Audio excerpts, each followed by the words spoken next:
ঘরের মাঠে স্টাডিও ডি অলিম্পিকোতে নেমেছিল 4-2-3-1 ফরমেশনে। কাগজে কলমে সেটা 4-2-3-1 দেখালেও অন দা বলে বারবার হয়ে যাচ্ছিল সেটা 4-2-2। বার্সেলোনা তাদের বিল্ড আপ শুরু করেছিল নিচে থেকেই, অর্থাৎ কম্প্যাক্ট ব্যাকফোর দিয়েই, এবং এর মধ্য দিয়ে কম্বিনেশনের সাপ্লাই চেনের জন্য ডাবল পিভট হিসেবে সামনে ছিল পেড্রি এবং ডিয়ং। আপনাদের বোঝার সুবিধার্থে এখানে একটা পিক দেওয়া হয়েছে। সেই পিকে একটা বিষয় স্পষ্ট যে সেন্টার ব্যাক দুই সাইডে গিয়ে ফুল ব্যাকের সাথে বিল্ড আপে সহায়তা করে এবং ডাবল পিভটের দুই মিড দুই সাইডে গিয়ে ট্রায়াঙ্গেল শেপ ক্রিয়েট করে। বার্সা অন দা বলে প্রচণ্ড রকম হাই লাইন মেনটেন করেছিল, যেটা শুরুর দিকে সমস্যা হয়ে দাঁড়ায়, কেননা মাদ্রিদ বিটুইন দ্য লাইন থেকে স্পেস বের করে নিচ্ছিল। এইভাবে আসে মাদ্রিদের প্রথম দুটো গোল। মাদ্রিদ খেলেছে ভার্টিক্যালি, তাই হোয়াইট স্পেস ব্যবহার করে ভিনিসিয়াস দিয়েছিল দারুণ এক বল। এমবাপ্পে তার গতিকে কাজে লাগিয়ে হাইলাইন ট্র্যাপ অতিক্রম করে বক্সে ঢুকে যায় এবং সেখান থেকে আসে দ্বিতীয় গোল। প্রথম হাফে মাদ্রিদের প্ল্যান ছিল একেবারেই ক্লিয়ার। তারা খেলতে চেয়েছে ওভার দ্য প্রেস, অর্থাৎ বার্সেলোনার প্রেসের উপর দিয়ে খেলতে চেয়েছিল মাদ্রিদ, যার কারণে কিছু গোল কিকও ভালভার্দেকে নিয়ে নেওয়ানো হয়। আপনারা ছবিতে স্পষ্ট দেখতে পারবেন ভালভার্দে কিছু সময় গোল কিক নিয়েছেন গোলকিপার কর্তোয়া থেকে পেটার, কিন্তু এটাই উল্টো বুমেরাং হয়ে ফেরত আসে মাদ্রিদের জন্য।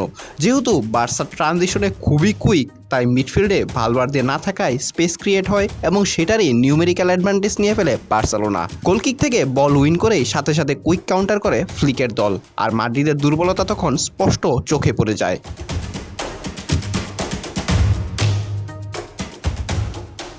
বার্সেলোনা দুই গোল দিয়ে সমতায় ফেরার পর বার্সার হাই প্রেসের ডিফেন্ডাররা মাদ্রিদের কুপোকাত হয়ে যায় এবং তার উপর আবার মাদ্রিদের প্লেয়াররাও স্লপি ভুলভাল পাস দিতে থাকেন, আর এটারই অ্যাডভান্টেজ নেয় বার্সেলোনা। বিশেষ করে ভাস্কেজ ভুল করলে তার সেই ভুলগুলো থেকে চান্স নেয় বার্সেলোনা এবং সেখান থেকে আসে আরও একটি গোল।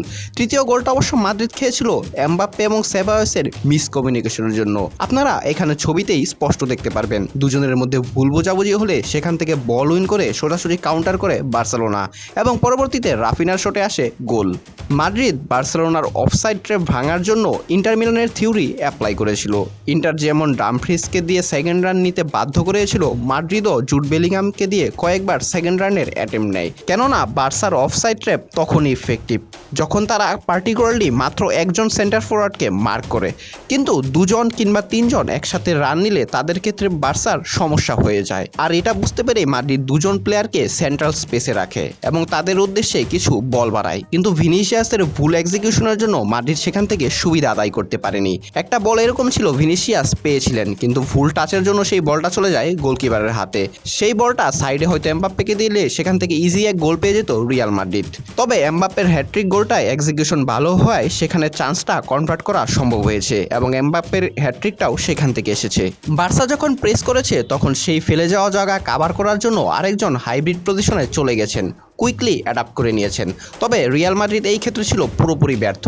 কোনো ধরনের অ্যাডাপ্টেশন কিংবা ফ্লুইডিটি তারা মেনটেন করতে পারেনি, যার কারণে বার্সার ফ্লুইডিটি মেনটেন করা এবং অ্যাটাক করা আরও ইজি হয়ে যায়। এছাড়াও মাদ্রিদ যখন ডিফেন্স করেছে তারা অনেক বেশি সেন্ট্রাল স্পেস অকুপাই করে প্রোটেকশন নিয়ে ডিফেন্স করেছে, যার ফলে হোয়াইট স্পেসে স্পেশালি লেফট সাইড দিয়ে অনেক বেশি পরিমাণ স্পেস ক্রিয়েট হয় এবং সেটারই সুযোগ দেন লামিন ইয়ামাল। ম্যাচেও সবচেয়ে বেশি টাচ নিয়েছেন এই ইয়াংস্টার, মোটমাট 65টা টাচ নিয়েছিলেন লামিন ইয়ামাল।